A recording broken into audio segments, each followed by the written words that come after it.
everyone, welcome back to my channel. And in today's episode of Health Talk with Ruth, I'll be bringing on blood pressure.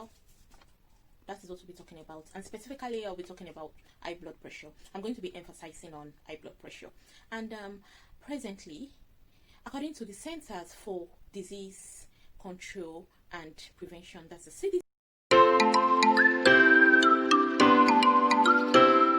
in the United States of America, it is assumed that 75 million people has high blood pressure. That is about 29% of the whole population of the United States of America. You can see how the prevalence of high blood pressure is among people living in the whole world, and I'm sure it's not really prevalent alone in America. It's prevalent in the whole world. And what happens? High blood pressure is also known as hypertension. What happens when you have high blood pressure? What happens to your blood? What happens to your body system? What happens to your organs? It means that your blood pressure is consistently too high and your heart has to work harder to pump blood around your body. When your blood pressure is too high, that means your heart has to work more harder, and it also puts extra strains on your blood vessels.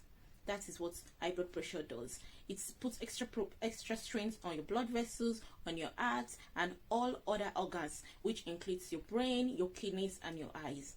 And persistent high blood pressure also can increase your risk of a number of serious and potentially life-threatening health conditions. And there's other health conditions that come on when an individual is having high blood pressure. Now, what is the normal blood pressure and what are the stages of high blood pressure? High blood pressure can actually be classified into different stages. In the initial stage, the initial one that comes up is we have the normal blood pressure. Can be classified into different stages. We have the normal blood pressure, when your blood pressure, that is when your systolic is below 120 and your diastolic is below 80. So your systolic and diastolic are within range, are within normal range. Now we have the elevated blood pressure. This is when you've checked your blood pressure consistently for 2 to 3 times, and you're having a systolic that is between 120 to 129, and you still have a diastolic that's below 80. Now, when I have the stage 1 hypertension and the stage 2 hypertension. In the stage 1 hypertension, your systolic is between 130 to 139, while the diastolic could be between 80 to 90. You can see that the diastolic is already moving up now. Stage 2, now this occurs when your systolic is between the range of 140 and above, and your diastolic is above 90 and above.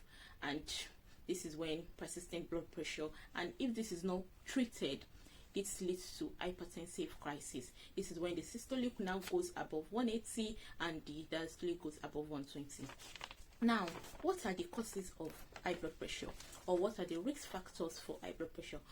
Generally, sometimes the causes for high blood pressure, sometimes there is no specific cause for this, but there are some risk factors that contribute to high blood pressure. Examples of risk factors include, it could be hereditary. Yes, if you have a parent that has high blood pressure, there's a high risk that that individual is definitely going to get the high blood pressure also. And another cause of high blood pressure is obesity. Generally, or basically, should I say, those are obese or has a very high BMI, that's body mass index, they are at higher risk of having high blood pressure. We also have lifestyle. Diabetes can also be a cause, congenital condition also, and also age also is one of the risk factors or the causes of high blood pressure.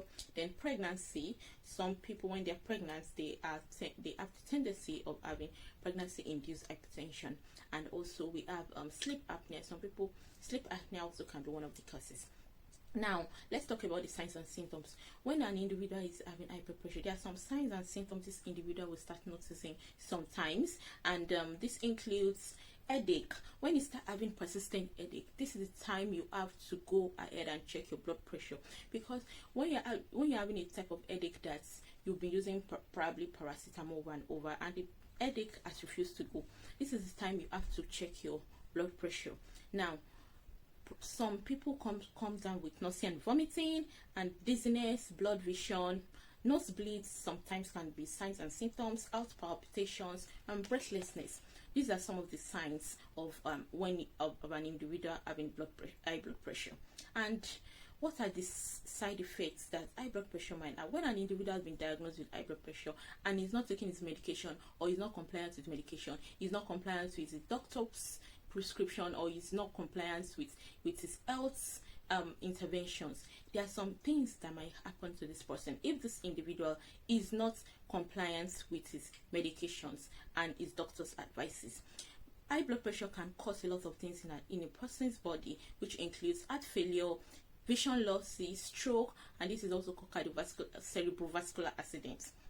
This can be hemorrhagic stroke or ischemic stroke, and also kidney disease is also one of the side effects of high blood pressure. Now, I've explained what high blood pressure could be, the causes, the signs and symptoms. What are the things you can do to prevent high blood pressure?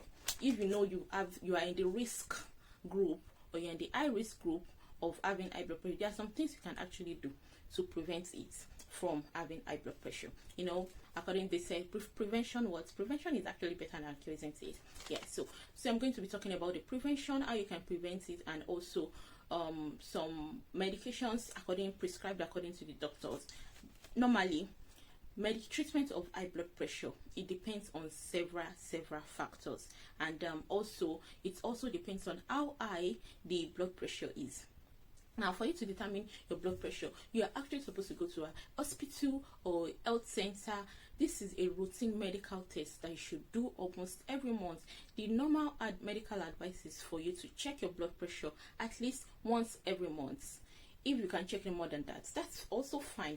It is very, very important for you to check your blood pressure at least once every month. Now, if you've checked your blood pressure once every month and you've discovered that you did your blood pressure and you're having a persistent high systolic and diastolic blood pressure results, this is the time you have to consult your doctors.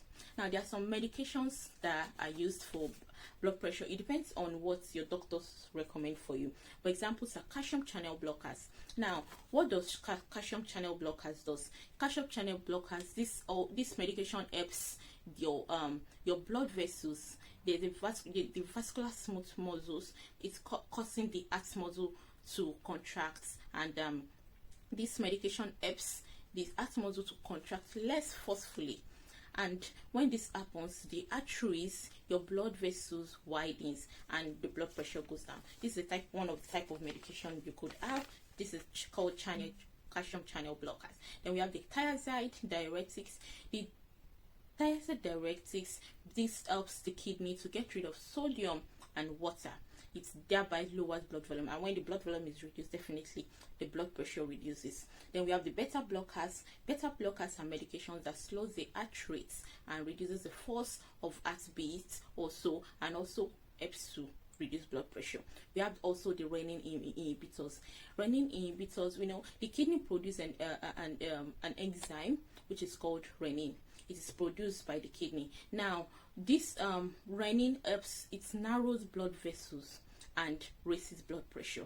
Now, this renin inhibitors, when you take this type of medications for high blood pressure, it's also it reduces production of this hormone, and therefore your blood vessels widens, and this also reduces blood pressure.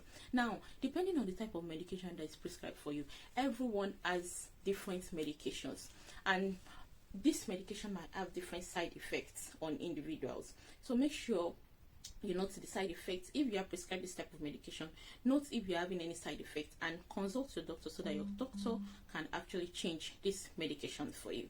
Now, apart from medication, what are the other things you can actually do, or what are the other things you can do to reduce high blood pressure or to prevent yourself from getting high blood pressure?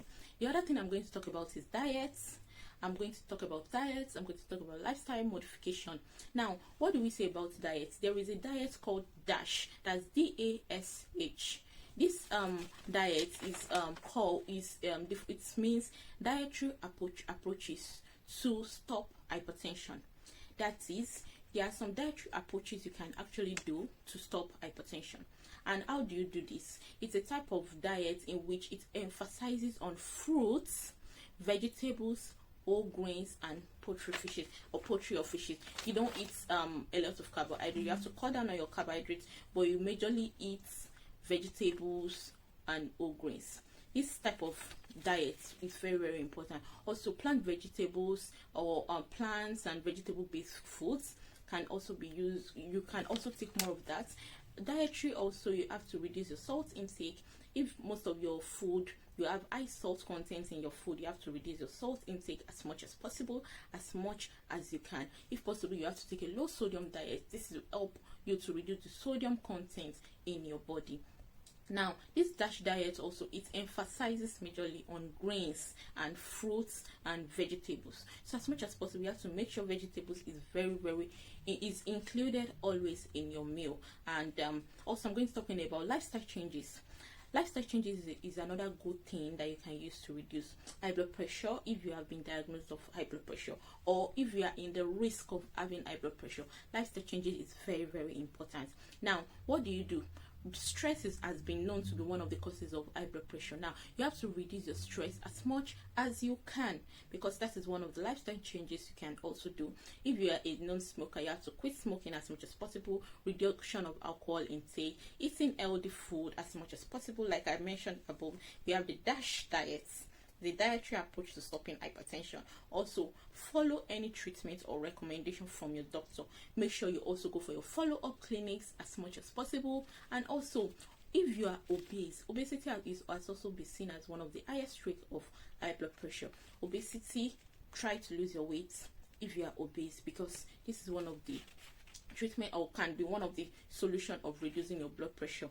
Reducing your weight is very, very important. Also, exercises. You don't have to do rigorous exercises. You can just do mild exercises. This can be very good. Just doing mild exercises at home. Also, sleeping. Try to sleep as much as you can. And this is what you can do. And this is the health talk I would like to tell you about high blood pressure. Ensure you check your blood pressure once in a month. This is very important. Don't forget that your health is your wealth. And thank you for watching this video. Make sure you join me on the next episode of Health Talk with Ruth. And let me know if you have any health talk you want me to talk about. Drop it in the comment section. I'll be going through your comments, and I'll be seeing you in my next video. Catch you guys later. Bye.